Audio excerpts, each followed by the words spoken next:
சவுல். அவர் பேர் என்னது? பிராக்கெட் எழுதிக்கீங்க. சவுல் ஆகிய பவுல்.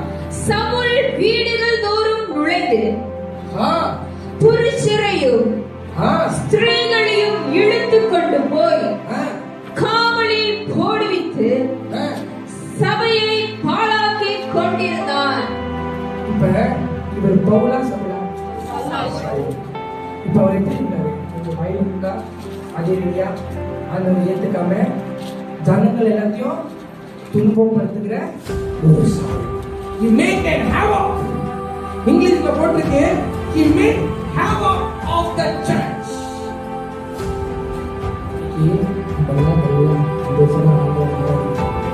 அந்த காலத்துல யோசிச்சு பாருங்க, சவுல் நடந்துருந்தாங்கன்னா நம்ம எல்லாரும் உட்கார்ந்து இருக்க முடியுமா? ஒரு கதை வந்து இரண்டாவது அப்போஸ்தலர் 9:1. யார் இந்த சவுல் ஆகிய பவுல்? சவுல் என்பவன் இன்னும் கர்த்தருடைய சீஷரை பயமுறுத்தி, அவன் இரண்டாவது சுபாவம் என்னது?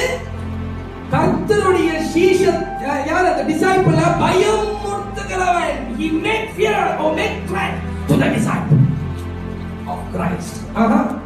சவுல் என்பவன் இன்னும் கர்த்தருடைய சீஷரை பயமுறுத்தி, அவன் கர்த்தருடைய சீஷர்களை பயமுறுத்துகிறவன். கொலை செய்யும்படி அவன் கொலை செய்கிறவன். சீரின் பிரதான ஆசாரியரிடத்திற்கு போய் இந்த மார்க்கத்தாராகிய புருஷரை ஆகிலும் ஸ்திரீயரை ஆகிலும் தான் கண்டுபிடித்தாள்.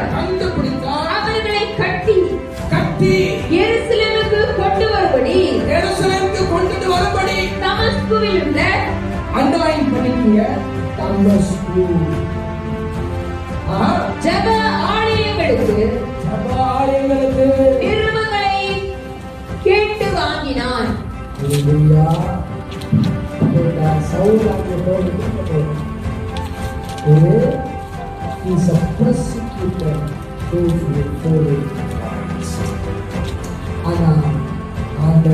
அவரை பார்த்து எந்த நம்மளுக்கு ரியாக்ஷன் வரத்தான்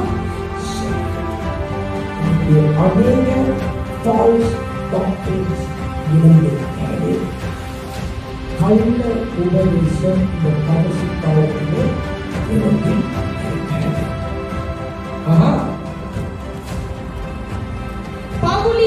பவுலினால் சொல்லப்பட்ட